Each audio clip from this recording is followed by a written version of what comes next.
आन बाबू गोर लागै छी यौ। हाँ, कतऽ गेल छलौ भोरे भोरे? कनि गेल छलहुँ खेत दिस बड़का पोखरि पर।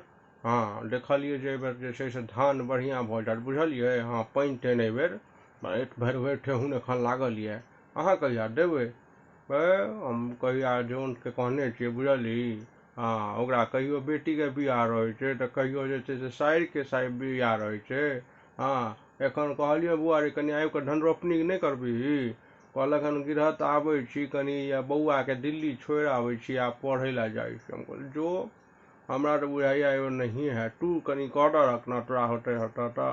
हमर तऽ गिरहत अपने बड्ड खेबै दू ओहो मालिक छथिन, ओहो फोन केने छथिन जे तू ही कऽ देबही।